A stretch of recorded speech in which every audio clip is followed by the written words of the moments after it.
Hello everyone, आपका स्वागत है एक बार फिर आपके अपने चैनल पे। और आज हमारा लेक्चर जो होने वाला है बड़ा ही इंटरेस्टिंग है और इसमें हम फैक्ट्स की बात करेंगे और जिन फैक्ट्स पे न्यूमेरिकल आते हैं सीबीएसई बोर्ड में, आईआईटी में, नीट में, उनके भी साथ साथ बात करेंगे। बड़ा मजेदार टॉपिक होने वाला है और कुछ बातें ऐसी होंगी जो आप जनरल लाइफ में सीखते भी हो। इसलिए इस चैनल को सब्सक्राइब कर लीजिए और उन बच्चों तक पहुंचाइए जिनको आवश्यकता है। इसलिए क्योंकि आपको पता होना चाहिए कि ये उन बच्चों को ज़रूरत है सीबीएसई का जो बड़े स्कूल में नहीं पढ़ सकते हैं और जो बड़ी बड़ी कोचिंग्स नहीं लेते हैं। तो आपका जो एक शेयर है उन बच्चों तक पहुंचेगा ये लेक्चर, तो आपका भी भला होगा और उनका भी भला होगा। इसलिए और नीचे इंस्टाग्राम और टेलीग्राम चैनल का भी लिंक है, उसको भी फॉलो कर लीजिए ताकि वहां पे आपको नोट्स मिलेंगे टेलीग्राम चैनल के ऊपर। वो सारे नोट्स आपके लिए यूजफुल रहेंगे। पूरे सीबीएसई बोर्ड का कोर्स जो है आपको मिल रहा है, इसलिए तो किसी का भला हो जाएगा। आप शेयर कर दीजिए और सब्सक्राइब कर दीजिए चैनल को। धन्यवाद।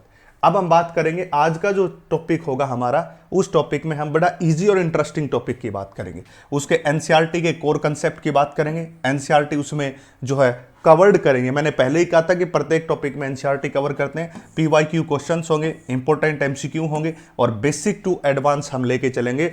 सबसे पहले आपको बेसिक बताएंगे और फिर एडवांस तक। 2025 के सीबीएसई बोर्ड का हमारा टारगेट है कंप्लीट और बहुत जल्द हम इसको अचीव कर लेंगे। तो आज का सबसे पहला topic, what is conductor and insulator और free charge, bound charge inside a conductor, इन सब की बात करनी है। सबसे पहले तो मैं आपको बताऊं कंडक्टर की बात है।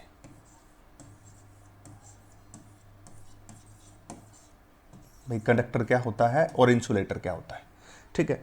कंडक्टर की सबसे बड़ी खास बात जो आज तक तुम पढ़ते आए हो, which can easily pass through electricity themselves is called conductor. जो आसानी से पास नहीं करे या पास ही ना करे उसको इंसुलेटर कहते हैं। वो बातें बचकानी थी, उसके थ्रू हमें नहीं चलना है, हमें थोड़ी अलग बातें करनी है। अगर हम कंडक्टर की बात करेंगे तो कंडक्टर वो है जिसके अंदर large number of free electrons है।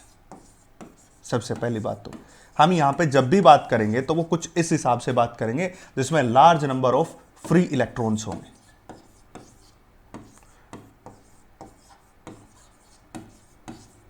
ठीक है। उसको हम क्या कहते हैं, कंडक्टर कहते हैं। अगर इसके पास large number of free electron है तो इसका रेजिस्टेंस जो होता है, रेजिस्टेंस का मतलब अवरोध, जिसको आप पढ़ के भी आते हो, तो वो रेजिस्टेंस क्या होगा, लो होगा भाई, ठीक है। क्योंकि large number of free electrons है। अगर large number of free electrons होंगे इसलिए उसको कंडक्टर बोला गया।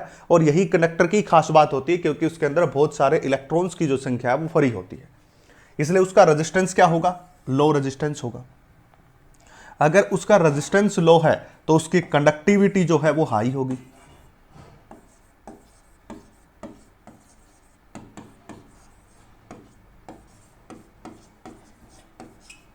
कंडक्टिविटी जो आपको मिलेगी वो हाई मिलेगी। इसके उलट अगर हम इंसुलेटर की बात करें, इसके अलग हम इंसुलेटर की बात करें तो इसके अंदर कोई भी फ्री इलेक्ट्रॉन्स नहीं होते, नो फ्री इलेक्ट्रॉन्स। एक भी इसके अंदर फ्री इलेक्ट्रॉन्स नहीं होता है, जीरो फ्री इलेक्ट्रॉन्स इसके अंदर एग्जिस्ट करते हैं। दूसरा, फ्री इलेक्ट्रॉन्स नहीं है इसलिए आसानी से कंडक्ट भी नहीं कर सकता किसको, इलेक्ट्रिसिटी को, इसलिए इसका रेजिस्टेंस जो होता है वो वेरी हाई होता है, ठीक है। और तीसरा, इसकी जो कंडक्टिविटी होती है वो क्या होती है भाई, लो होती है। अब इसको जरा ध्यान से समझिए, इनका मतलब क्या है। जब आप किसी कंडक्टर को देखते हो तो कंडक्टर के अंदर जो है बहुत सारे जो इलेक्ट्रॉन्स हैं वो फ्री होते हैं। जब वो बहुत सारे इलेक्ट्रॉन्स उस कंडक्टर के अंदर फ्री प्रेजेंट होते हैं तो वो आसानी से एक स्थान से दूसरे स्थान पर चल सकते हैं। जब इलेक्ट्रॉन्स की मूवमेंट होगी, इलेक्ट्रॉन्स का फ्लो होगा तो किसकी फॉर्मेशन होगी, करंट की। क्योंकि आपने पढ़ा है current is the rate of flow of charge. आप पढ़ के आए हो, rate of flow of charge is called current. उसी को क्या बोला जाता है, करंट बोला जाता है। इसका मतलब जब एक कंडक्टर को आप ध्यान से देखोगे तो उस कंडक्टर के अंदर बहुत सारे इलेक्ट्रॉन्स जो हैं फ्री होते हैं।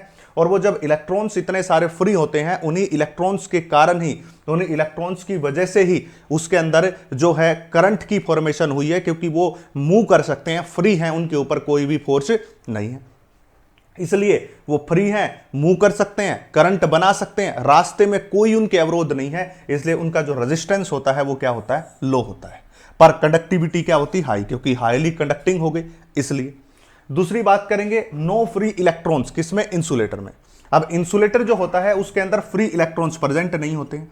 अगर उसके अंदर फ्री इलेक्ट्रॉन्स नहीं है तो इसका मतलब उसका रेजिस्टेंस जो है वो बहुत ही हाई हो चुका है, रेजिस्टेंस बहुत ही हाई ग्रेड के ऊपर पहुंच चुका है। अगर रेजिस्टेंस हाई होगा तो उसकी कंडक्टिविटी क्या हो जाएगी? लो हो जाएगी। अब मैं इस टॉपिक को मैं तो थोड़ा सा और अंदर तक हो जाता हूं और अंदर तक लेके जाता हूं आपको इसके बारे में, तो जरा ध्यान से समझना, थोड़ा सा और अंदर तक मैं आपको लेके जाऊंगा। देखिए, जब भी आप किसी कंडक्टर की बात करोगे, सबसे पहले मैं यहां पे कंडक्टर की बात करता हूं।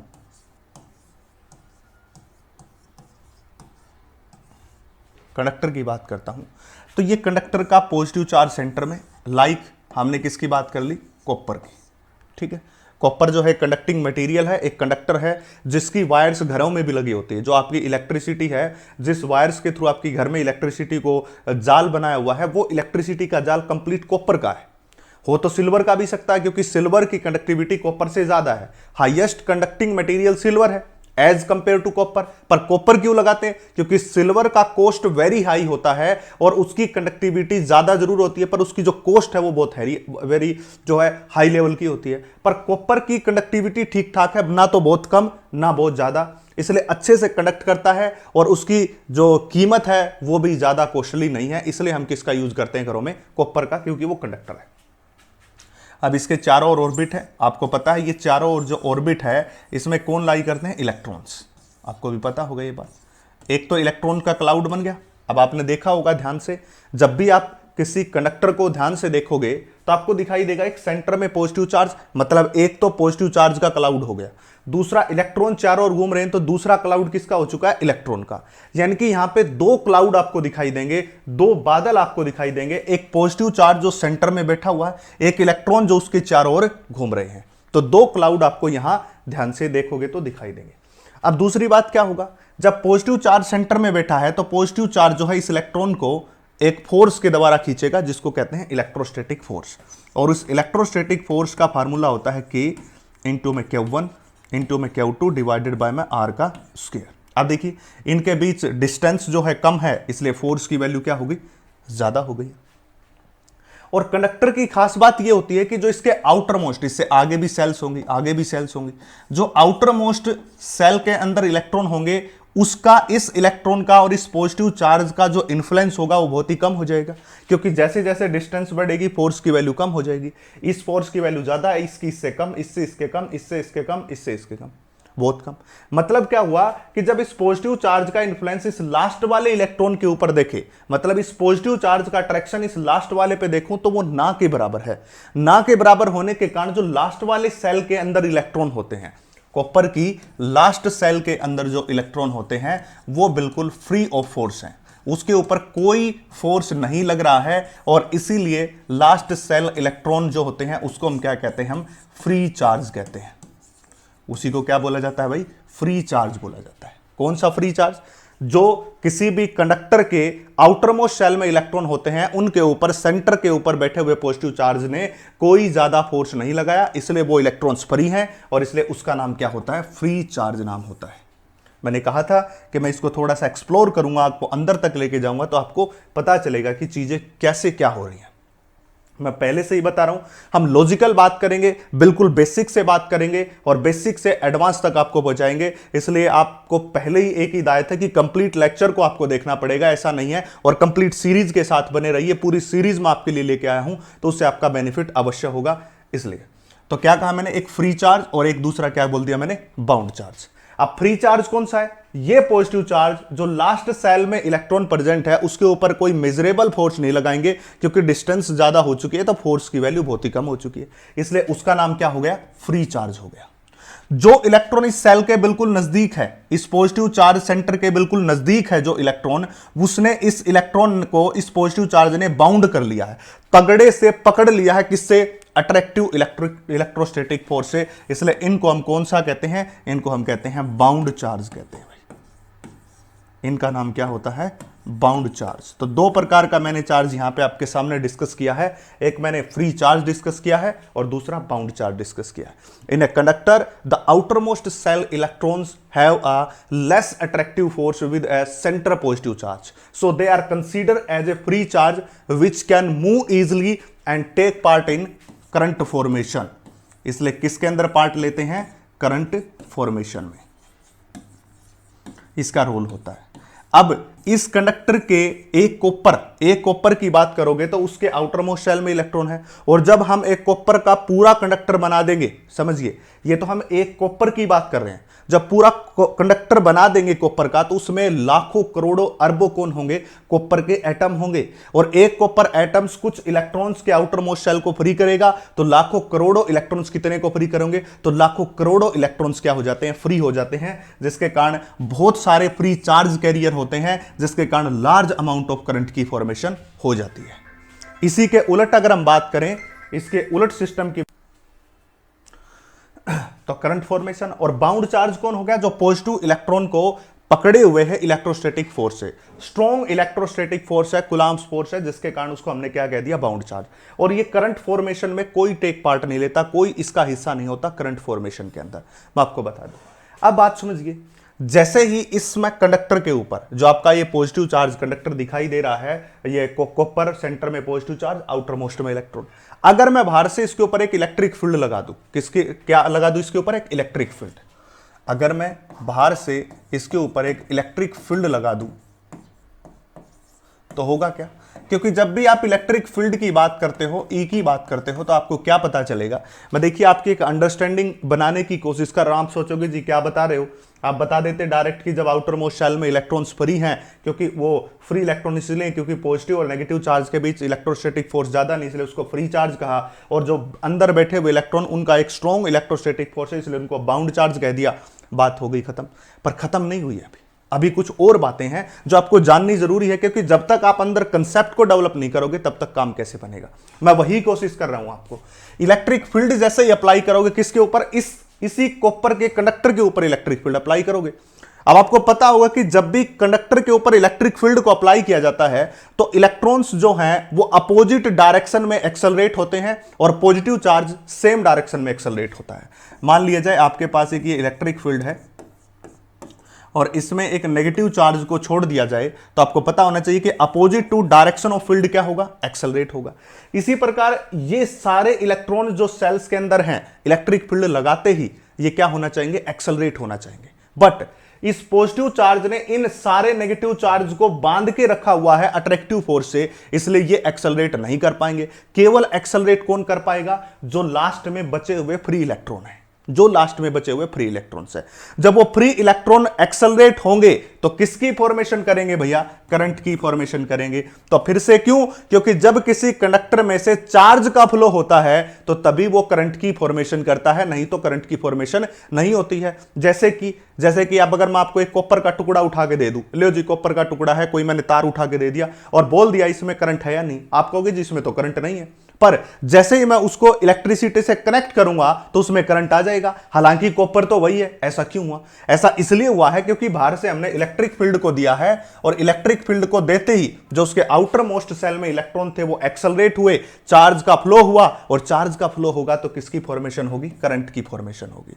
अब चार्ज फ्लो तो पहले भी कर रहे थे जब वो इलेक्ट्रिसिटी से कनेक्ट नहीं था, पर वो अपनी रैंडम डायरेक्शन में थे, कोई इस तरफ दौड़ रहा है, कोई उस तरफ दौड़ रहा है। मैं अगर इस बात को समझाऊं तो जैसे ये कंडक्टर है, इस कंडक्टर के अंदर पहले भी इलेक्ट्रॉन्स दौड़ रहे हैं जब इसको इलेक्ट्रिसिटी से कनेक्ट नहीं किया, पर कोई इस तरफ दौड़ रहा है, कोई इस तरफ दौड़ रहा है। अब एक इलेक्ट्रॉन और आया, वो इस तरफ दौड़ रहा है, एक इलेक्ट्रॉन और आया, वो इस तरफ दौड़ रहा है।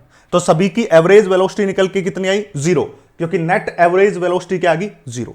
बट जैसे ही मैं इसको बाहर से इलेक्ट्रिसिटी देता हूं, जैसे इसको करंट से जोड़ता हूं, तो सारे इलेक्ट्रिक करंट डायरेक्शन पॉजिटिव से नेगेटिव चार्ज तक, क्योंकि ये पॉजिटिव ये नेगेटिव, तो ये एंड पॉजिटिव ये नेगेटिव, तो डायरेक्शन सेटअप होगी पॉजिटिव से नेगेटिव तक। तो सारे के सारे इलेक्ट्रॉन्स किस तरफ हो जाएंगे?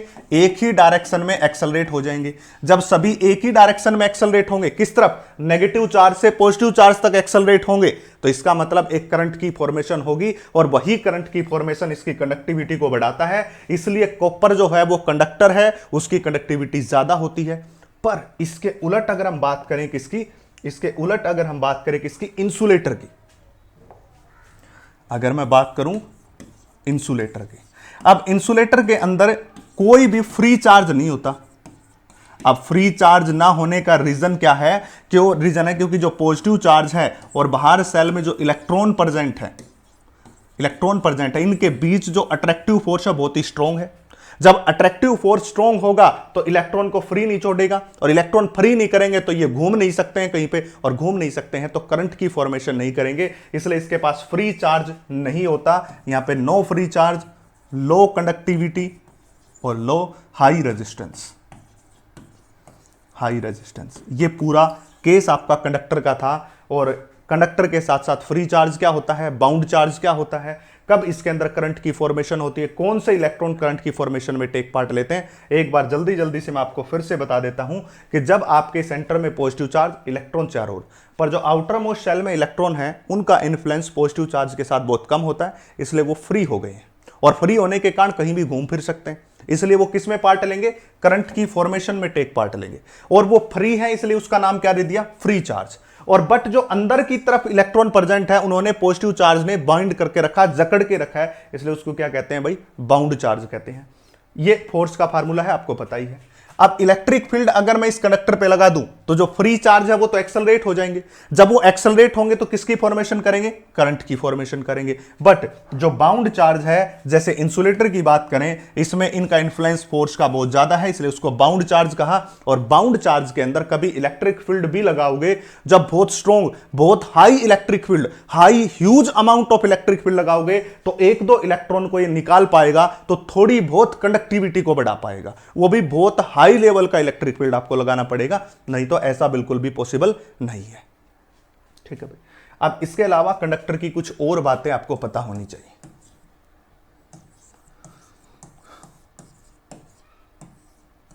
कुछ और बातें पता होनी चाहिए।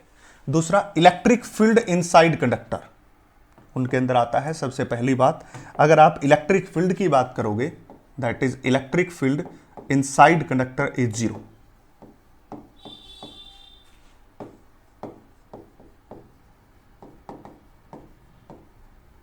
ठीक है, ये लाइन आपको सामने लिखी और इसके नोट्स मैं आपको प्रोवाइड कर दूंगा, जिस भी बच्चे को चाहिए नीचे मेंशन कीजिए कमेंट सेक्शन में, आपको तुरंत जो है नोट्स की पीडीएफ मिल जाएगी विद इन 2-3 आवर्स के अंदर। जैसे ही आप मैसेज करोगे मेरे को मिलेगा, तो मैं कोशिश करता हूं तुरंत सभी का जवाब दे सकूं, जितने बच्चे हैं उनकी क्वेरी को कंप्लीट कर चुका हूं, आप देख भी सकते हो, मैं लगभग कोशिश करता हूं सभी का सोल्यूशन करने का। इसलिए सपोर्ट चाहिए आपका, उस सपोर्ट से आप चैनल को सब्सक्राइब कर लीजिए, लाइक कीजिए, शेयर कीजिए दोस्तों के साथ, ताकि ज्यादा से ज्यादा हमारी फैमिली बढ़ सके।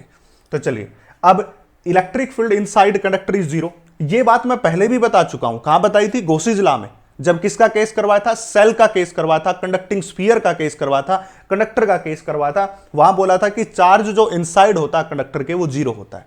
पर यहां पे मैं थोड़ा अलग तरीके से आपको समझाना चाहता हूं कि इलेक्ट्रिक फील्ड जो अंदर जीरो क्यों होता है। आप मान के चलिए कि आपके पास एक ये कोई भी एक प्लेट है, इस प्लेट के इस सेक्शन के ऊपर पॉजिटिव चार्ज है इस प्रकार, और इस प्लेट के इस सेक्शन के ऊपर नेगेटिव चार्ज प्रेजेंट है इस तरह से। आपको पता होना चाहिए कि इलेक्ट्रिक फील्ड की जो डायरेक्शन है वो पॉजिटिव चार्ज से नेगेटिव चार्ज की तरफ होती है, positive to negative, that is the direction of electric field. अब हमने इस इलेक्ट्रिक फील्ड के अंदर कोई कंडक्टर प्लेस कर दिया, ये प्लेस कर दिया कोई कंडक्टर,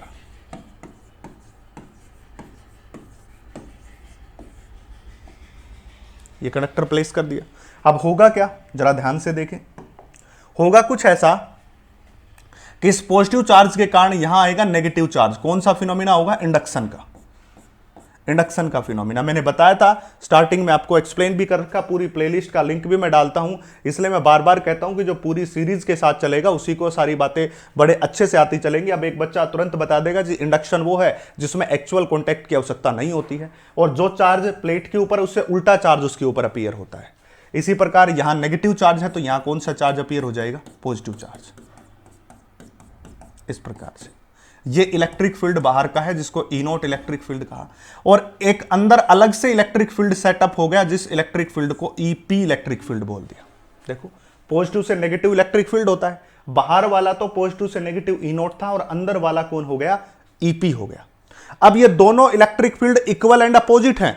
क्यों इक्वल एंड अपोजिट है? क्योंकि जो बाहर का जितना चार्ज यहां पे है उससे उल्टा चार्ज यहां पे आया है, जितना चार्ज यहां पे उसके अपोजिट चार्ज यहां पे आया। तो चार्ज की अगर वैल्यू सेम है तो इलेक्ट्रिक फील्ड भी सेम होगा, और इलेक्ट्रिक फील्ड भी सेम होगा तो अंदर जो है इस बाहर वाले इलेक्ट्रिक फील्ड के कारण एक इलेक्ट्रिक फील्ड इस तरफ सेटअप है जिसको ई नोट कहा, ये बाहर वाला, और अंदर वाला कौन है, ईपी। ये एक दूसरे को क्या कर देंगे, कैंसिल आउट, और कैंसिल आउट करने के बाद नेट इलेक्ट्रिक फील्ड अंदर कितना बन जाएगा भाई, 0 के बराबर बन जाएगा। ठीक है, मैं फिर से आपको इस बात के बारे में समझाऊं तो आप ध्यान से समझे कि अगर आप बात करते हो तो इस प्लेट पे पॉजिटिव चार्ज मान लिया जाए 10 माइक्रोकुलाम है, तो इसके अपोजिट 10 माइक्रोकुलाम माइनस का यहां आएगा, यहां माइनस 10 माइक्रोकुलाम है तो यहां प्लस का 10 माइक्रोकुलाम आएगा। इंडक्शन का फिनोमिना है, अपोजिट चार्ज आएगा।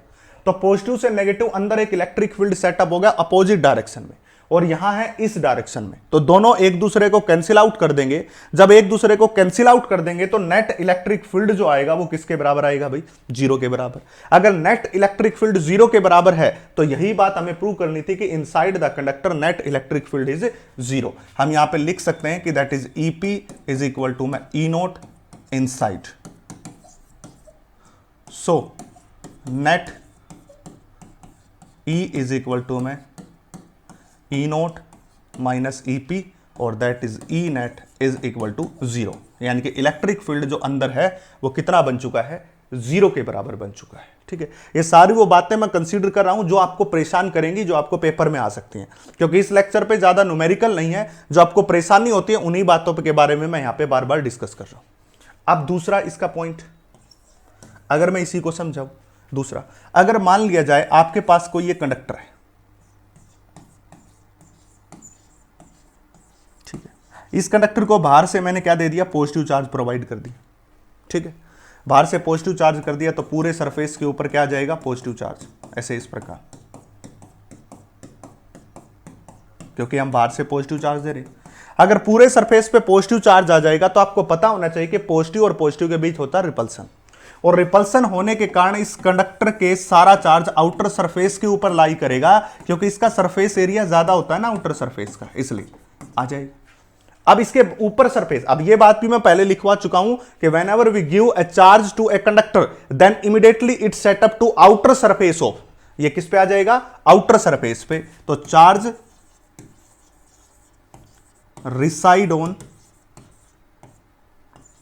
आउटर सरफेस, किसके ऊपर रिसाइड करेगा, आउटर सरफेस पे। और ये आउटर सरफेस पे आया कैसे है, जैसे ही इसको आप चार्ज दोगे तो पॉजिटिव और पॉजिटिव के बीच क्या होगा, रिपल्सन, और रिपल्सन के कारण पूरा चार्ज उसके बाहर के सरफेस पे फैल जाएगा, अंदर चार्ज फिर से क्या हो जाएगा, 0 हो जाएगा। अगर अंदर चार्ज 0 के बराबर है तो इलेक्ट्रिक फील्ड भी अंदर क्या हो जाएगा, 0। ये किसका केस है, ये सेल का केस है, ये कंडक्टर का केस है, जिसकी मैं बार बार बातें आपके सामने कर रहा हूं।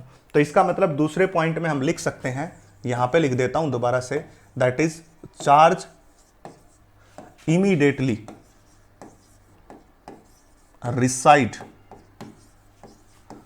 to outer surface of conductor।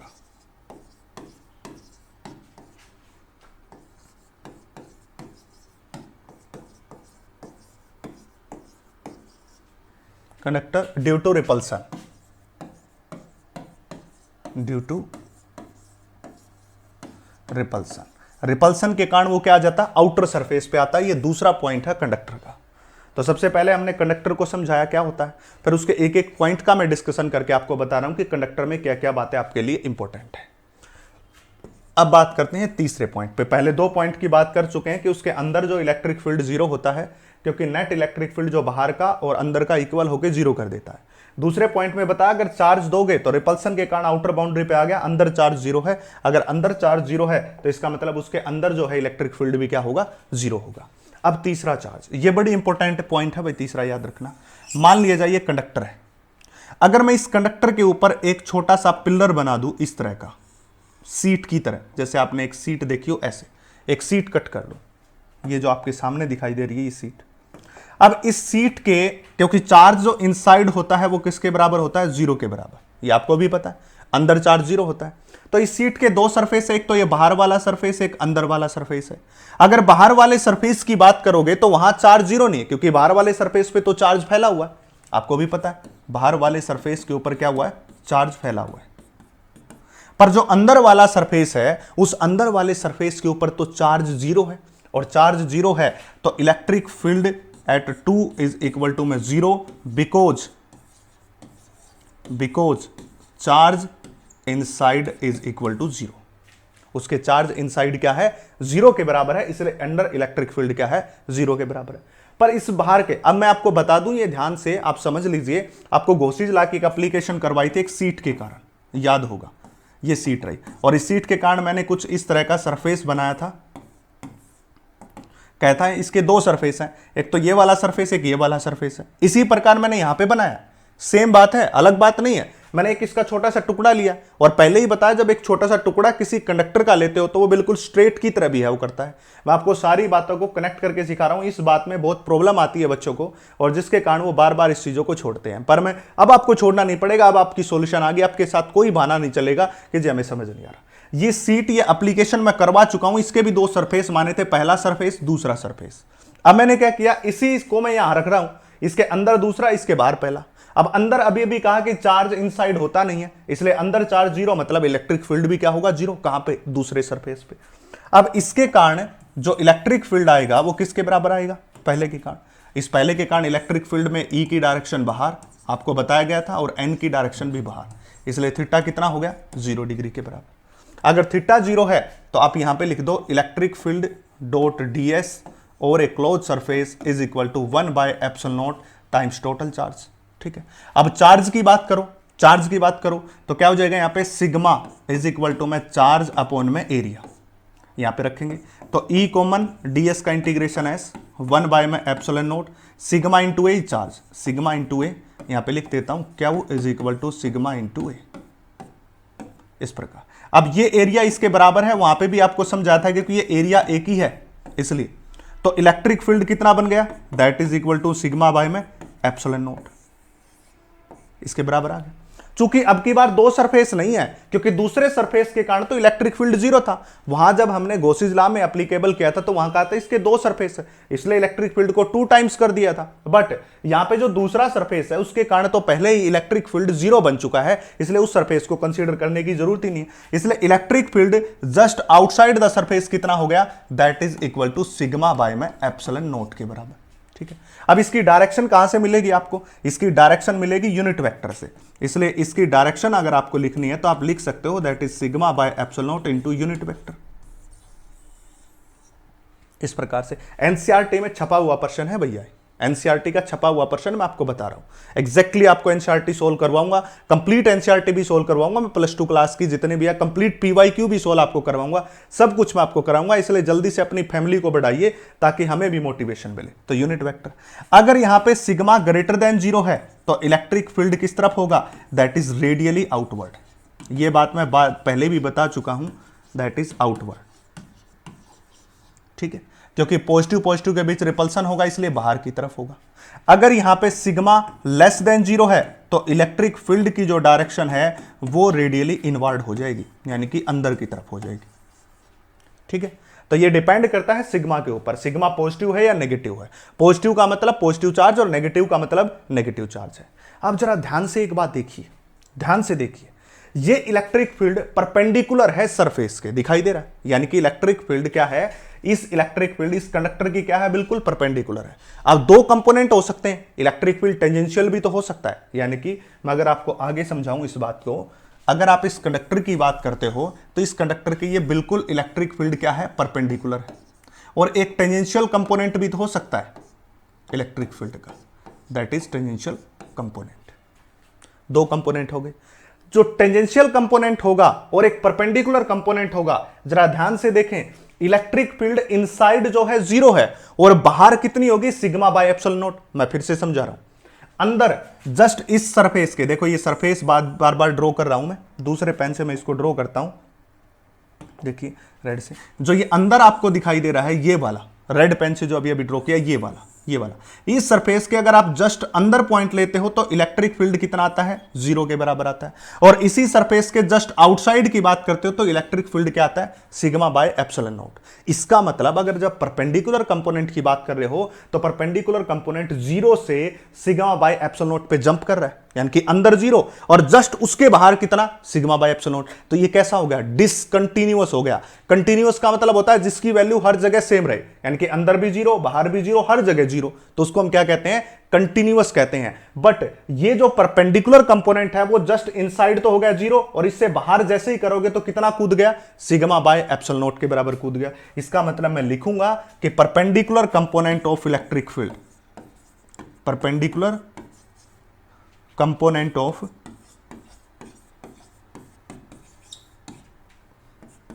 electric field is continuous, sorry, discontinuous,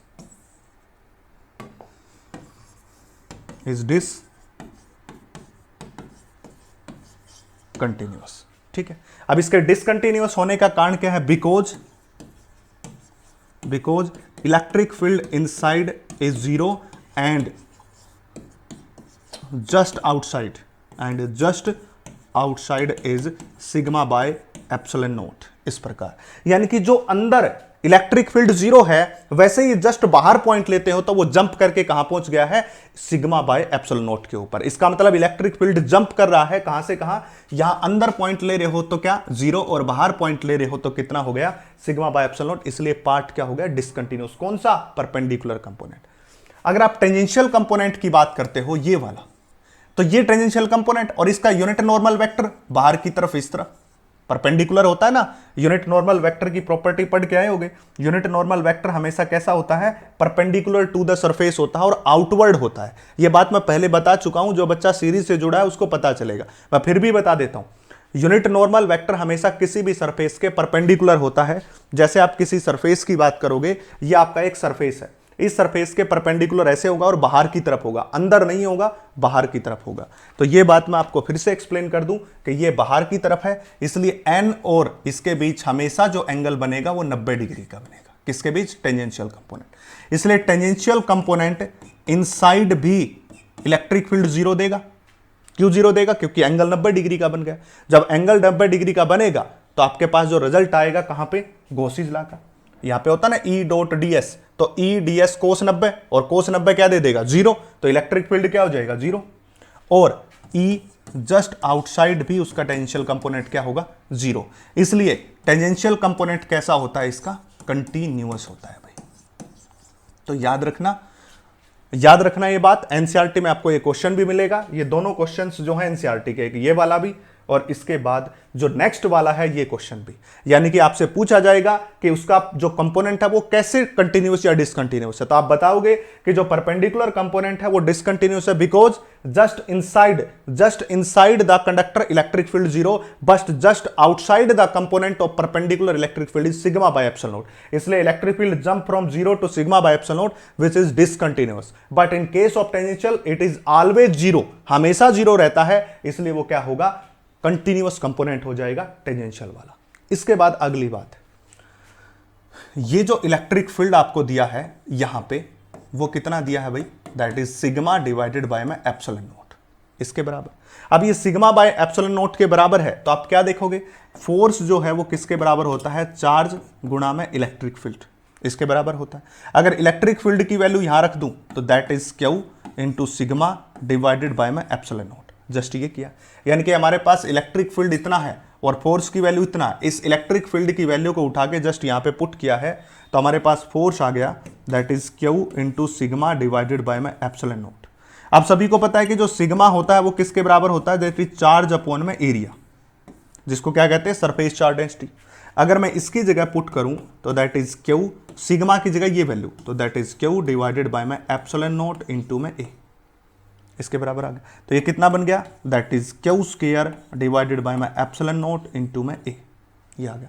तो ये कौन आ गया, मैकेनिकल फोर्स या जिसको इलेक्ट्रिक फोर्स की बात करते हैं वो आ गया।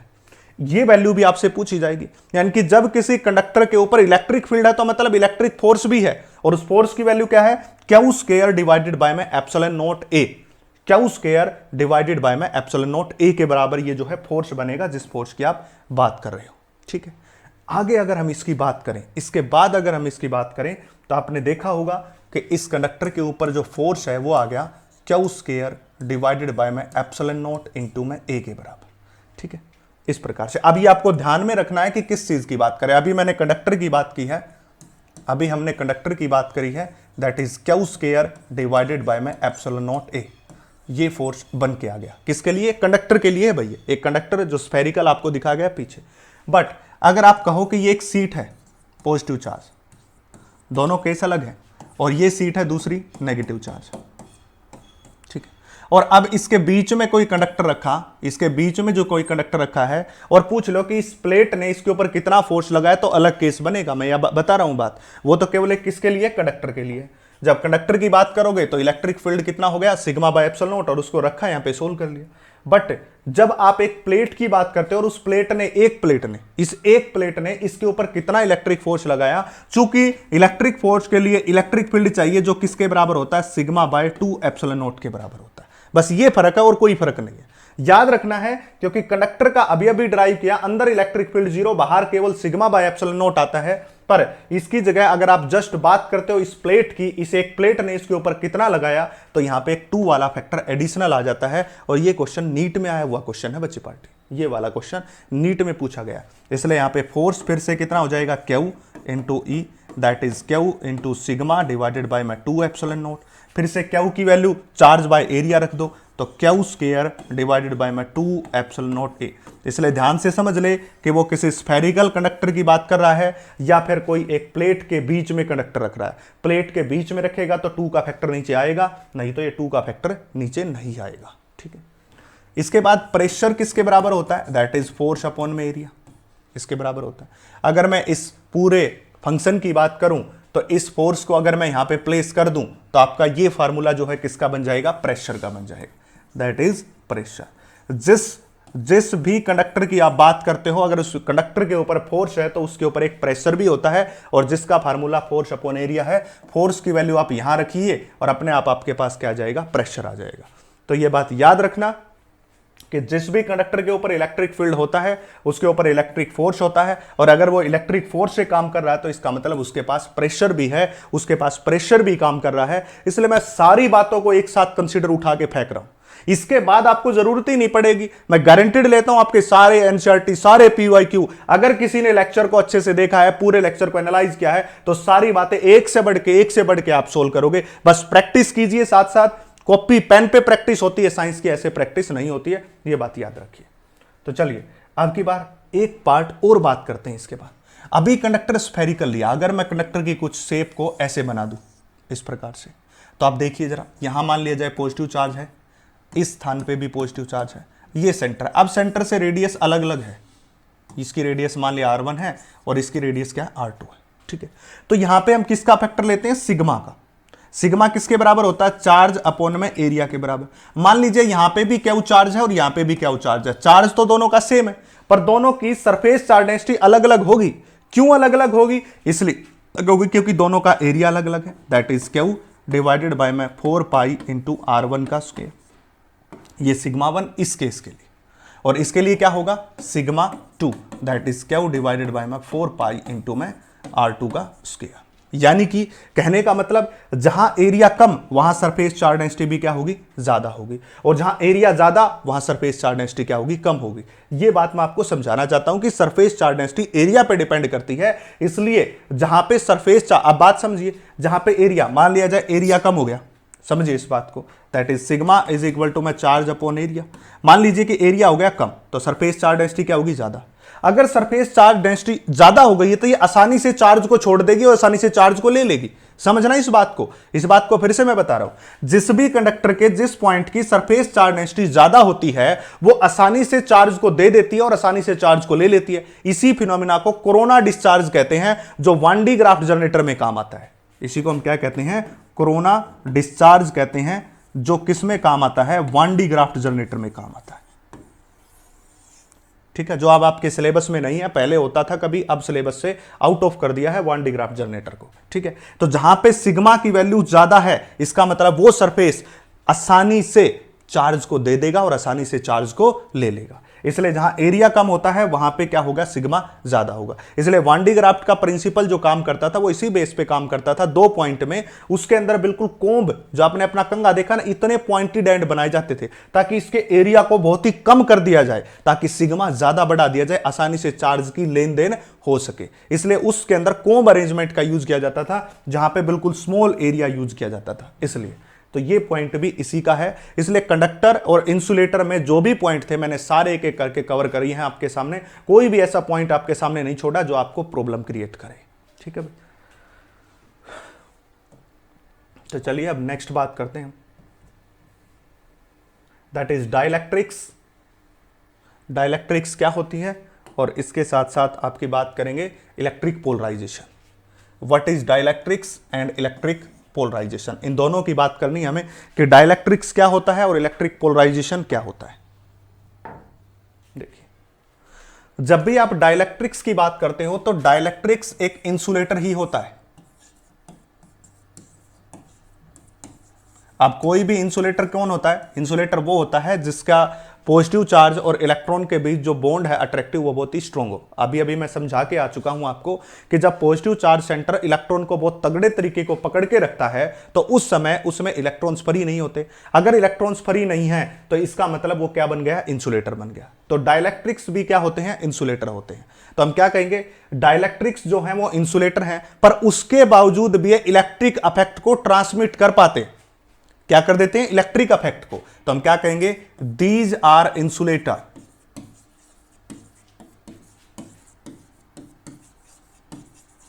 बट दे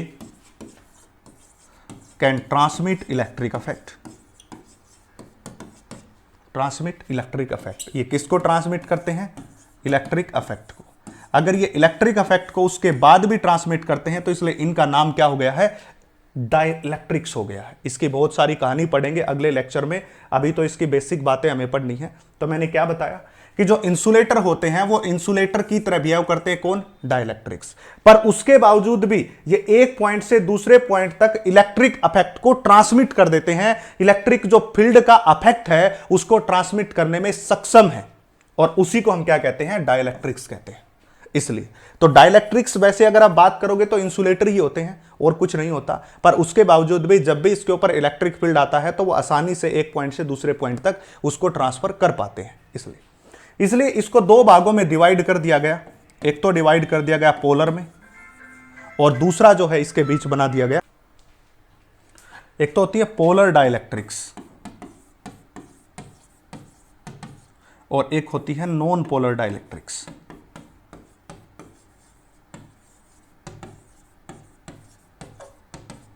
दो तरह की होती है। पोलर का मतलब जिसके पोल्स बनते हैं, और नॉन पोलर का मतलब जिसके पोल्स नहीं बनते। जनरल बात तो यही है, पहले जो बेसिक बात समझनी वो तो यही है, यानी कि जिसके पोल्स बन पाते हैं, एक अलग अलग से पोल्स दिखाई दे कि ये पोल रहा, एक ये पोल रहा, कुछ दूरी पे, ऐसे, यही तो है। अगर दोनों एक ही जगह पे आ गए तो पोल्स दिखाई नहीं देंगे, जैसे कि एक पोल ये रहा, दूसरा ये रहा, तो आपको दिखाई देगा। जब 2 अलग अलग जगह के ऊपर होंगे तो आपको अलग से, जैसे कि मैं बात करूं, एक पोल्स ये रहा, एक पोल्स ये रहा, 2 पोल्स मिल गए। अगर मैं दोनों को एक ही स्थान पे ऐसे रख दूं तो आपको दिखाई दिए 2 अलग अलग पोल, जैसे एक इसके ऊपर ऐसे, इस प्रकार से। तो अब आपको एक ही पोल दिखाई दे रहा है, इसलिए उसको क्या बोल दिया जाए, नॉन पोलर। कैसे होता है, काम कैसे होता है वो समझिए। मान लीजिए इस सेंटर में पॉजिटिव चार्ज है, इसके चारों ओर कौन घूम रहा है, इलेक्ट्रॉन, सभी को पता है, इस प्रकार। तो आपको यहां पे 2 क्लाउड दिखाई दे रहे हैं साफ साफ। एक तो पॉजिटिव चार्ज का क्लाउड दिखाई दे रहा है, और दूसरा जो क्लाउड है वो नेगेटिव चार्ज का दिखाई दे रहा है। यहां पे आपको 2 क्लाउड दिखाई दे रहे हैं, एक तो पॉजिटिव चार्ज का क्लाउड जो सेंटर में बैठा हुआ है वो, और एक नेगेटिव चार्ज का क्लाउड जो सेंटर से बाहर है वो। 2 अलग अलग क्लाउड है।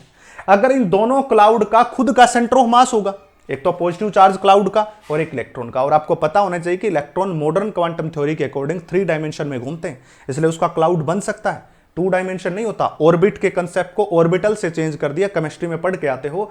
तो पॉजिटिव चार्ज का क्लाउड और नेगेटिव चार्ज का क्लाउड, अगर ये पॉजिटिव चार्ज के क्लाउड का खुद का सेंटर ऑफ मास होता है और नेगेटिव चार्ज के क्लाउड का अपना खुद का सेंटर ऑफ मास होता है, अगर दोनों के सेंटर ऑफ मास एक ही जगह पे नहीं है, कुछ दूरी पे, एक का सेंटर ऑफ मास यहां, एक का सेंटर ऑफ मास यहां, तो दोनों के अलग अलग पोल्स बन रहे हैं, इसलिए पोलर डाइलेक्ट्रिक्स हो गई। और कब हो गई? जब दोनों के सेंटर ऑफ मास एक जगह पे नहीं है, कोइंसाइड नहीं कर रहे हैं।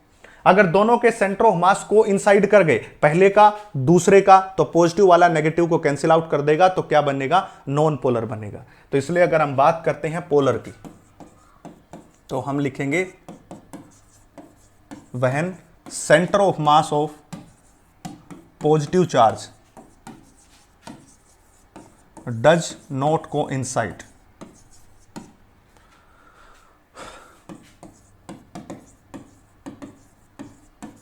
inside with center of mass of negative charge, तो उसको हम क्या कहेंगे?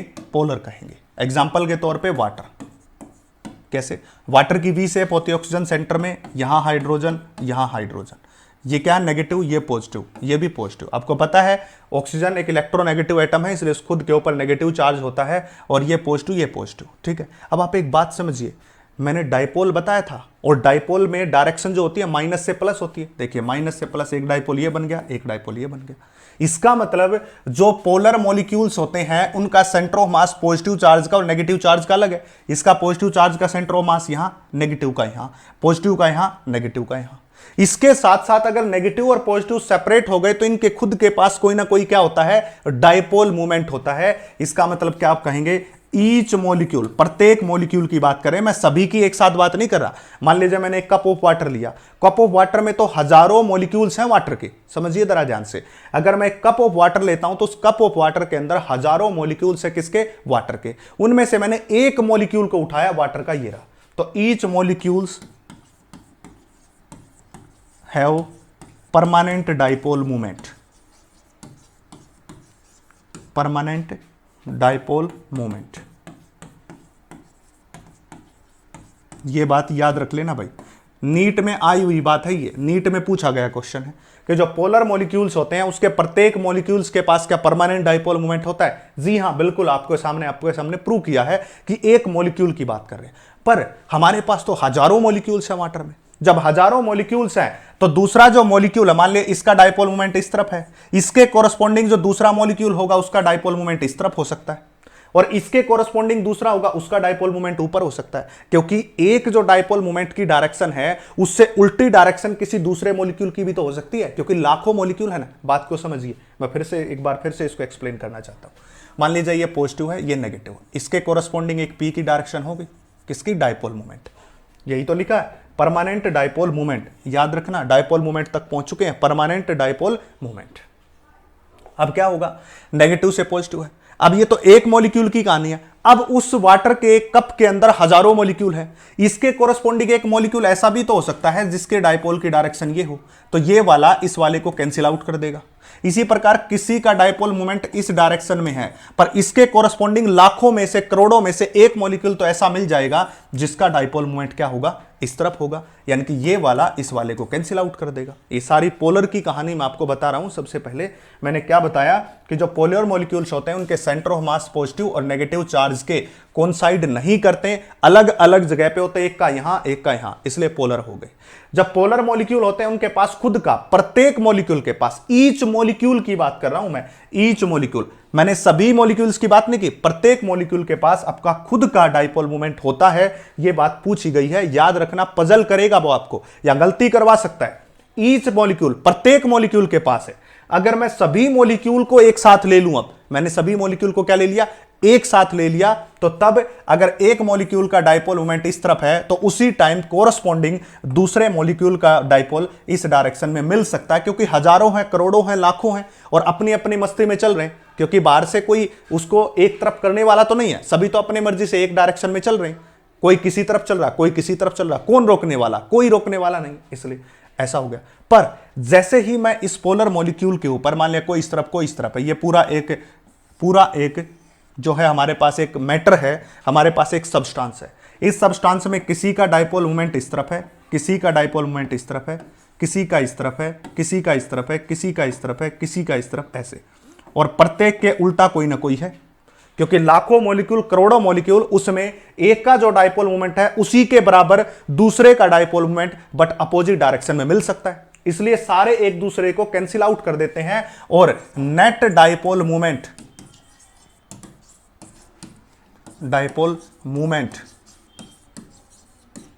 ऑफ पोलर सब्सटेंस, अब सब्सटेंस की बात की है, याद रखना, polar substance is zero, substance की देख लो, यहां पे मैंने किसकी बात की थी, यहां पे मॉलिक्यूल की बात की थी, यहां कहा था मॉलिक्यूल, और यहां पे क्या कहा मैंने, यहां पे कहा है पोलर सब्सटेंस की मैंने बात की है, न कि मॉलिक्यूल की। पूरे सब्सटेंस जिसमें सारे मॉलिक्यूल आ गए, हजारों लाखों करोड़ों मॉलिक्यूल आ गए, तो उनका क्या होता है, zero in absence of without electric field, जब उसके ऊपर इलेक्ट्रिक फील्ड अप्लाई नहीं कर रखा।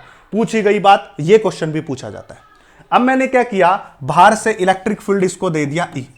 अब आपको पता है, अब एक डाइपोल यहां नेगेटिव होता है, यहां पॉजिटिव होता है। जैसे ही इलेक्ट्रिक फील्ड अप्लाई करूंगा तो सारे नेगेटिव चार्ज अपोजिट डायरेक्शन में आ जाएंगे, क्योंकि इलेक्ट्रिक फील्ड से उल्टे चलते हैं कौन, नेगेटिव चार्ज, और पॉजिटिव चार्ज जिस डायरेक्शन में इलेक्ट्रिक फील्ड है उस डायरेक्शन में। तो इस नई पोजीशन कुछ इस तरह से बन जाएगी, जैसे इलेक्ट्रिक फील्ड अप्लाई कर दिया तो सारे डाइपोल इस तरफ सेट हो जाएंगे, इस तरह से सभी की डायरेक्शन एक हो जाएगी, सभी की डायरेक्शन एक, ये नेगेटिव ये पॉजिटिव, ये नेगेटिव ये पॉजिटिव। आपको पता है नेगेटिव से पॉजिटिव, इलेक्ट्रिक फील्ड में हमेशा दूर भागते हैं कौन, इलेक्ट्रॉन, और उसके पास कौन आता है, पॉजिटिव चार्ज, इसलिए सेम डायरेक्शन में पॉजिटिव और उल्टी डायरेक्शन में नेगेटिव। तो इस प्रकार होगा, इस तरफ होगा तो सभी अब एक तरफ हो गए। अब पहली सिचुएशन देखो, जब तक इलेक्ट्रिक फील्ड नहीं था, जब तक इलेक्ट्रिक फील्ड नहीं था तो हालात कैसे थे, जब तक इलेक्ट्रिक फील्ड नहीं था तो हालात कुछ ऐसे थे कि कोई किस तरफ जा रहा है, कोई किसी तरफ जा रहा है, एक दूसरे को कैंसिल आउट करके नेट डाइपोल मोमेंट क्या दे रहे हैं, जीरो। बट जैसे ही इलेक्ट्रिक फील्ड अप्लाई किया, सारे एक डायरेक्शन में दौड़ने शुरू हो गए, सभी की डायरेक्शन एक, इसलिए सम डाइपोल मोमेंट अपीयर,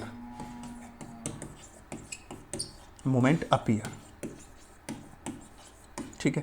अब जीरो नहीं होगा, जब इलेक्ट्रिक फील्ड अप्लाई कर देते हो तो नेट डाइपोल मोमेंट पूरे सब्सटेंस का जीरो नहीं होता है, केवल कब होता है, जब तक इलेक्ट्रिक फील्ड नहीं है। अब पोलर मॉलिक्यूल की कहानी एक बार फिर से समझ लीजिए कि जब पोलर मॉलिक्यूल का centre of mass positive charge का कोइंसाइड नहीं करता नेगेटिव चार्ज के साथ, पहली बात। दूसरी बात, जब आप एक मॉलिक्यूल की बात करोगे, केवल एक मॉलिक्यूल, उसके पास खुद का परमानेंट डाइपोल मोमेंट होता है। जब आप बहुत सारे मॉलिक्यूल की बात करोगे, सभी पूरे सब्सटेंस को उठा लोगे, तो उसमें एक का अगर इस तरफ है तो इसके कोरस्पॉन्डिंग दूसरे का इस तरफ भी मिलेगा, एक का इस तरफ है तो उसके कोरस्पॉन्डिंग दूसरे का इस तरफ, ये इसको कैंसिल करेगा, ये इसको, इसलिए net dipole moment in absence of electric field हो गया जीरो। जैसे इलेक्ट्रिक फील्ड पोलर के ऊपर लगाया, या आप टॉपिक का नाम भी लिख सकते हो कि application of electric field on polar dielectrics, क्या होगा, वही बात मैं आपको बता रहा हूं। तो सारे के सारे डाइपोल मोमेंट एक डायरेक्शन में आ जाएंगे, क्यों, क्योंकि सारे नेगेटिव चार्ज तो उल्टे चले जाएंगे और पॉजिटिव चार्ज सेम में, तो कुछ ना कुछ डाइपोल मोमेंट उसके पास अपीयर हो जाएगा, कुछ ना कुछ डाइपोल मोमेंट आ जाएगा। अब ये एक तरफ नेगेटिव और एक तरफ पॉजिटिव होने को तो पोलराइजेशन कहते हैं, इसी को तो कहते हैं पोल्स बनना, पोलराइजेशन होना। अब आगे इस बात को समझते हैं, जरा ध्यान से देखिए। अब बात करेंगे नॉन पोलर की। अब नॉन पोलर की खास बात क्या होगी, नॉन पोलर की खास बात यह होगी कि वहन centre of mass of positive charge side with negative charge, अगर दोनों का सेंटर ऑफ मास एक दूसरे से कोइंसाइड कर रहा है, मतलब जैसे कि आप बात करोगे H2 हाइड्रोजन, तो एक हाइड्रोजन दूसरा हाइड्रोजन, इन दोनों का सेंटर ऑफ मास एक ही जगह पे है। अगर दोनों का सेंटर ऑफ मास एक ही जगह पे है तो इसका मतलब ये एक दूसरे को क्या कर देंगे, कैंसिल आउट कर देंगे, और नेट जो इसका डाइपोल मोमेंट होगा, जो नेट डाइपोल मोमेंट होगा वो कितना होगा, जीरो होगा, जीरो। यानी कि जो नॉन पोलर होते हैं उनके प्रत्येक मॉलिक्यूल का, और ये बात किसके लिए लिखी है मैंने, ईच मॉलिक्यूल के लिए और पूरे सब्सटेंस के लिए भी, ईच मॉलिक्यूल और पूरे सब्सटेंस के लिए भी, सभी के लिए बातें लिखी हैं कि इनका नेट डाइपोल मोमेंट किसके बराबर होता है, जीरो के बराबर होता है। ये बात मैं दोनों बातों के लिए लिख रहा हूं। और जितने भी ये नॉन पोलर होते हैं सारे के सारे सिमेट्रिक होते हैं भाई, याद रखना।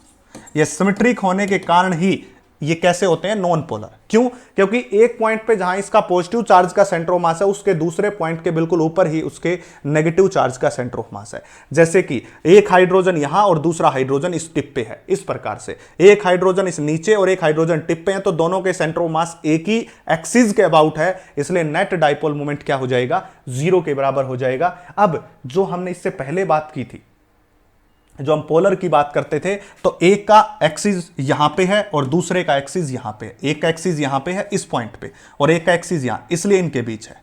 पर जो पोलर हो गए दोनों का एक्सिस सेम है बिल्कुल, जैसे कि ये रहा, एक यहां पे एक यहां पे, इसलिए नेट डाइपोल मोमेंट क्या हो गया, 0 हो गया। सिमेट्रिक होते हैं, दोनों के सेंटर ऑफ मास एक दूसरे से कोइंसाइड करते हैं, इसलिए कैसे होंगे, नॉन पोलर होंगे। अब नॉन पोलर की अगली खास बात क्या होगी, अगर मैं इसको एक्सटर्नल इलेक्ट्रिक फील्ड में रख दूं तो क्या होगा, दैट इज इलेक्ट्रिक फील्ड में इसको प्लेस कर दिया। जैसे ही मैं इसको इलेक्ट्रिक फील्ड में प्लेस करता हूं तो मान लीजिए ये हमारा इलेक्ट्रिक फील्ड है और इसके ऊपर यहीं पे पॉजिटिव था यहीं पे नेगेटिव, तभी तो ये नॉन पोलर था।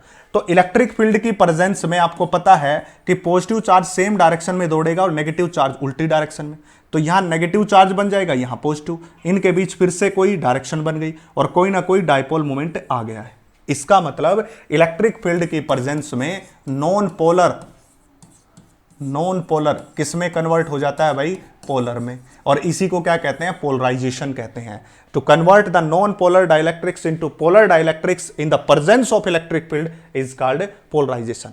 नॉन पोलर को पोलर बनाना in the presence of electric field is called polarisation. मैं इसको बोल रहा हूं धीरे धीरे, आप लिख भी सकते हैं। To convert the non polar dielectrics into polar dielectrics in the presence of electric field is known as polarisation, और ये काम पोलराइजेशन का होगा। अब देखिए ये पॉजिटिव चार्ज कब तक उस तरफ दौड़ता रहेगा, कब तक इस तरफ दौड़ता रहेगा, तो ऐसा भी तो ये पॉजिटिव चार्ज चलता चला जाए, नेगेटिव ये तो पी बढ़ता जाएगा बढ़ता ही जाएगा, खत्म ही नहीं होगा। पर खत्म होगा, क्यों खत्म होगा, क्योंकि इस नेगेटिव, जैसे ये एक जगह के ऊपर थे, तो जब आप इन दोनों के बीच अट्रैक्टिव फोर्स की बात करते हो तो Q1 इंटू Q2 बटे में R, जब एक जगह पे तो R 0 है, 0 है तो कितना फोर्स था, इंफिनिटी फोर्स था।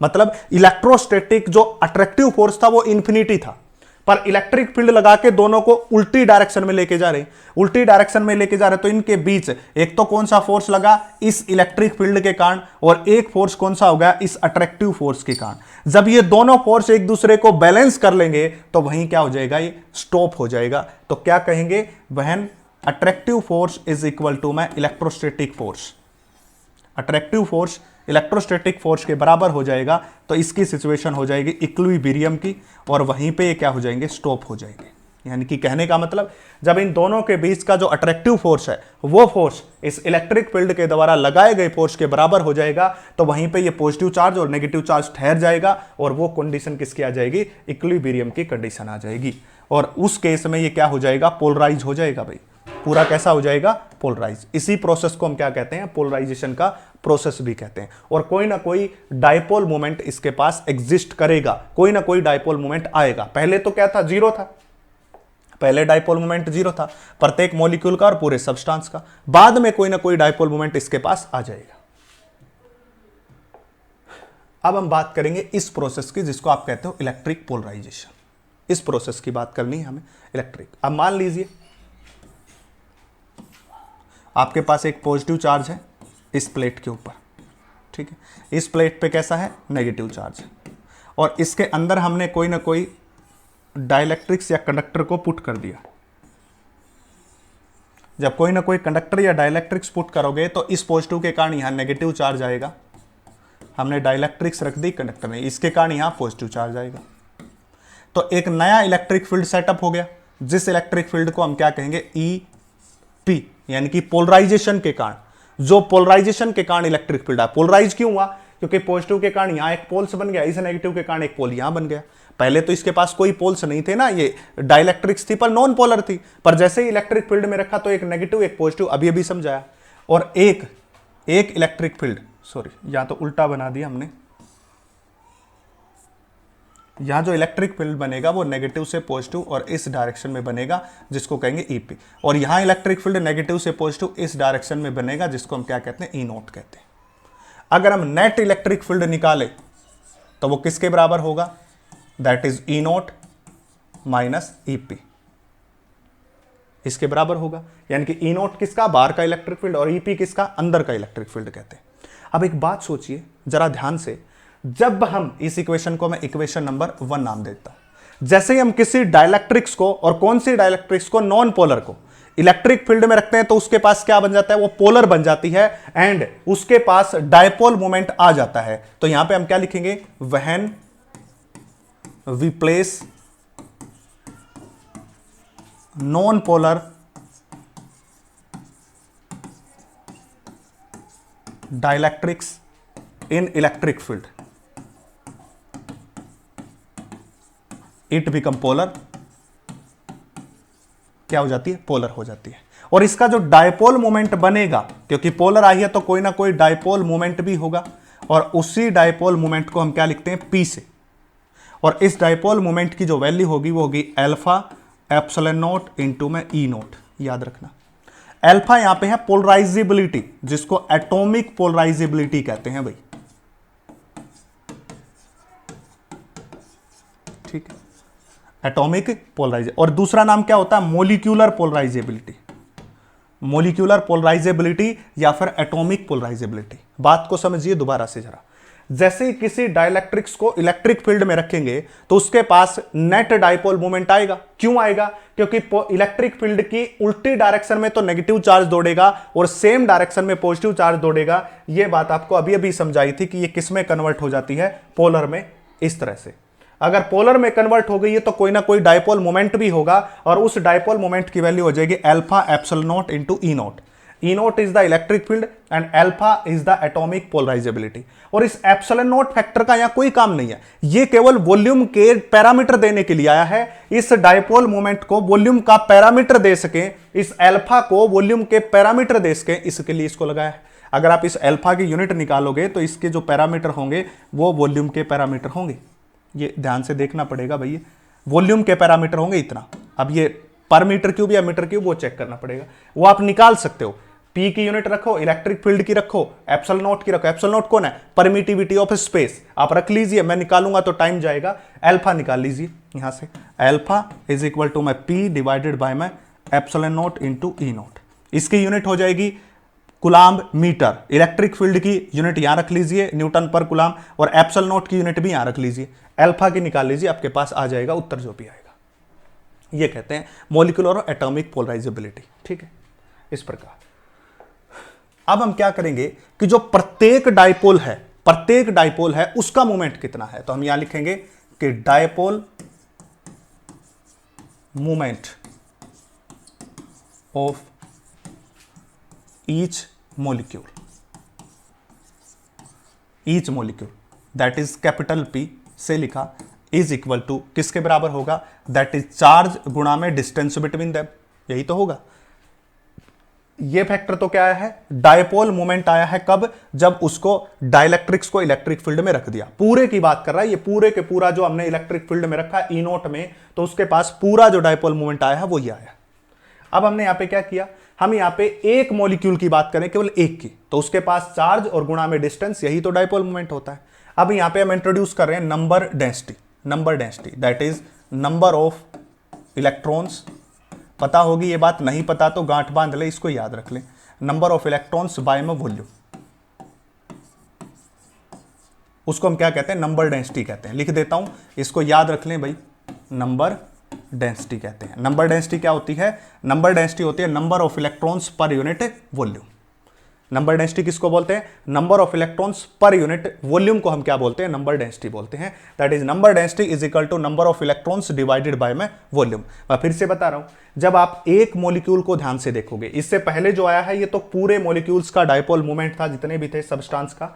हमने यहाँ पे जो बात की, देखो एटम्स या मोलिक्यूलर, एटम्स या फिर मोलिक्यूलर। अब हमने किसकी बात की, अब हमने बात की एक मॉलिक्यूल की। तो एक मॉलिक्यूल का डायपोल मोमेंट क्या गुणा एक्स है, ठीक है, इस प्रकार। और number density number of electrons per unit volume. तो हम यहां पे क्या निकालेंगे, डायपोल मोमेंट डेंसिटी निकालेंगे, dipole moment density,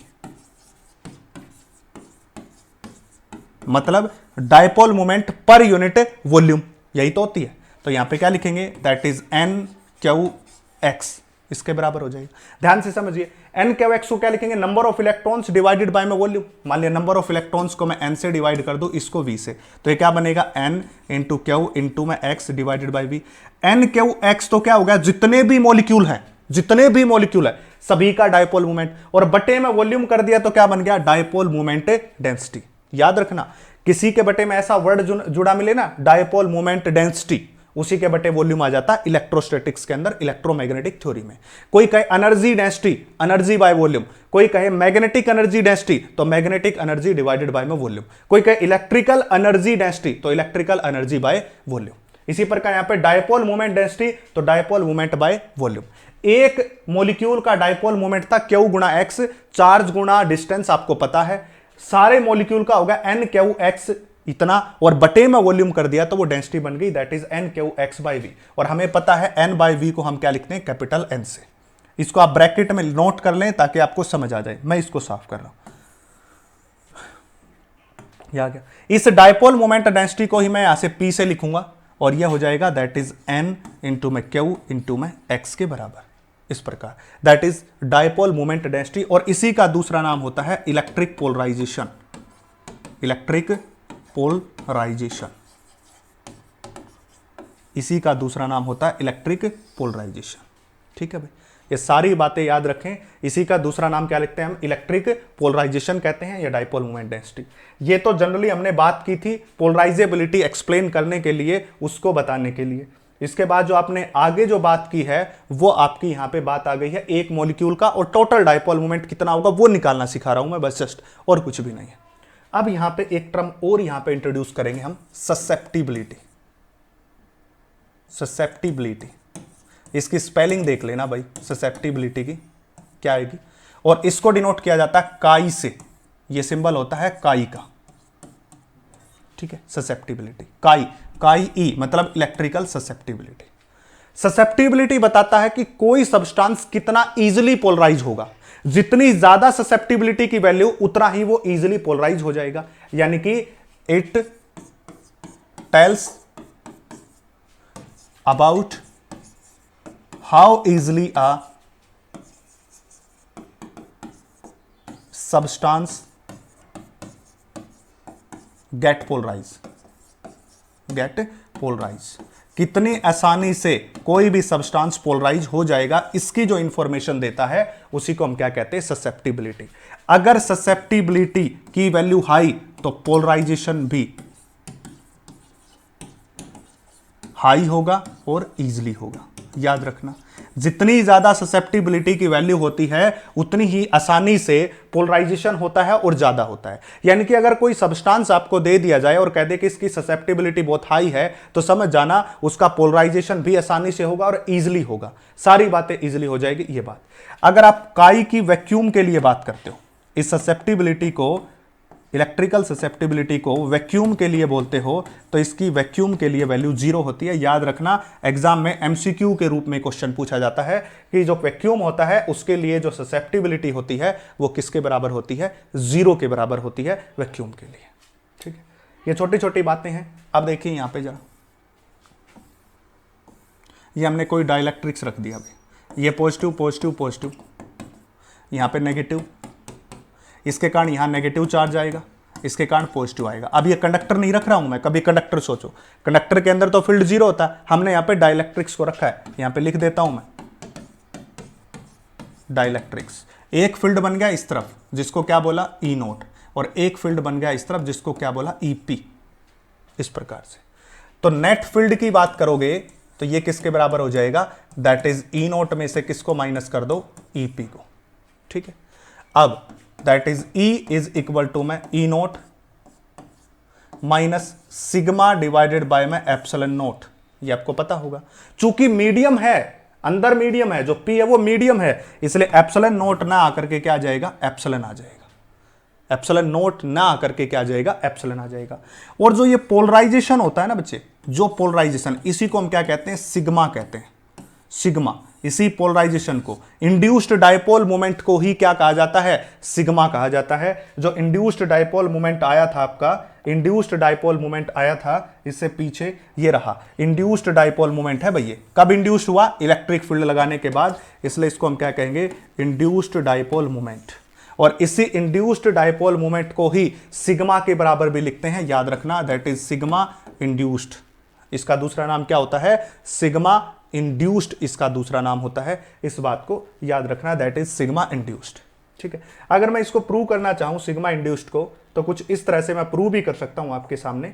that is कि sigma is equal to charge divided by में एरिया, इसके बराबर होता है। ठीक है, अब डायपोल मोमेंट P किसके बराबर होता है, Q गुणा में डिस्टेंस। अगर मैं इसको एक्स स्क्वायर से मल्टीप्लाई करूं और एक्स स्क्वायर से ही डिवाइड कर दूं तो क्या होगा, sigma divided bye x square, ये क्या बन जाएगा, एरिया। क्योंकि अगर आपका कोई स्क्वायर है तो उसके पैरामीटर में जो स्क्वायर आता है तो उसके कारण ये क्या बनेगा, एरिया के पैरामीटर बन जाएंगे। पैरामीटर की टर्म में एक्सप्लेन होगी यहां सारी बातें, जैसे कि आपको यहां पे बताया गया था कि इस एप्सिलॉन नोट का कोई काम नहीं है, केवल इसको डायमेंशन देने का काम है, वॉल्यूम के डायमेंशन देने के लिए इसको लगाया गया। उसी प्रकार से यहां पे केवल ये डायमेंशन देने के लिए हमने इसको रख लिया, गुणा में कौन हो गया, वॉल्यूम। तो डायपोल मोमेंट बाय में वॉल्यूम, उसको क्या कहते हैं, डायपोल मोमेंट डेंसिटी, और किसके बराबर आ गया, चार्ज बाय एरिया के। और चार्ज बाय एरिया को ही क्या कहते हैं, सिग्मा कहते हैं। क्या इंटू एक्स, एक्स स्क्वायर से मल्टीप्लाई, एक्स स्क्वायर से डिवाइड, ये किसके पैरामीटर, एरिया के, ये किसके पैरामीटर, वॉल्यूम के। पता चल गया। तो डायपोल मोमेंट बाय वॉल्यूम उसको क्या कहते हैं, डायपोल मोमेंट डेंसिटी कहते हैं। तो इसी प्रकार वो प्रूव हो गया उसके बराबर, और यही प्रूव करना था। और इसकी जो वैल्यू होती है सिग्मा या पी की, वो होती है आपके पास एप्सिलॉन, ठीक है, इनटू में ससेप्टिबिलिटी और गुणा में इलेक्ट्रिक फील्ड ई। फिर से इस एप्सिलॉन का यहां कोई काम नहीं है, केवल डायमेंशन देने का काम है, ये बता रहा हूं मैं। क्योंकि जब हम इसको डिराइव कर, आप कहोगे सर ये बातें ऐसी कैसे, क्योंकि जब हम डिराइव करते हैं तो हम उस क्वांटिटी को डायमेंशनली अनस्टेबल नहीं कर सकते, उसके लिए हमने यहां पे ये काम किया। तो इस सिग्मा की वैल्यू यहां रखिए, that is E is equal to E naught minus epsilon chi into electric field और डिवाइडेड बाय एप्सिलॉन। इससे कैंसिल आउट, इस पूरी टर्म को इस तरफ लेके आओ तो क्या बनेगा, दैट इज ई प्लस में chi into E is equal to E naught. यहां से ई को कॉमन लिया तो 1 प्लस में chi that is equal to E naught. तो 1 प्लस में susceptibility is equal to E naught divided by E के बराबर। अब आपको पता होना चाहिए कि डाइलेक्ट्रिक कांस्टेंट किसके बराबर होता है, force in vacuum divided by force in medium, और इसी को लिखा जा सकता है electric field in vacuum divided by electric field in medium. ये कौन है, डाई इलेक्ट्रिक कांस्टेंट, आपको बताई गई टर्म है डाई इलेक्ट्रिक कांस्टेंट। ये हो गया। अगर मैं इसकी जगह के रखूं तो के की वैल्यू हो जाएगी दैट इज 1 प्लस में काई। और यही किस किस के बीच रिलेशनशिप है, इस टॉपिक का नाम क्या है, relationship between dielectric constant and susceptibility. लिख सकते हो कि रिलेशन बिटवीन काई एंड किसके बीच, के बीच, ये रिलेशनशिप आ गया इस प्रकार से। बस आपको याद रखना पी सिग्मा के बराबर होता है और जिसकी वैल्यू ये होती है, बाकी इसमें पुट करो और आंसर निकालो इस तरह से। तो आज का ये कंप्लीट लेक्चर था जिसके अंदर मैं सारे न्यूमेरिकल्स भी कवर किए, सारे क्वेश्चंस भी मैंने कवर किए, और इस टॉपिक पे नीट में, सीबीएसई बोर्ड में, आईआईटी में, स्टेट बोर्ड में, आईसीएसई बोर्ड में एक भी क्वेश्चन नहीं रुकेगा, ये मेरी गारंटी है। तो मिलते हैं नेक्स्ट लेक्चर के साथ। आज के लिए धन्यवाद, थैंक यू।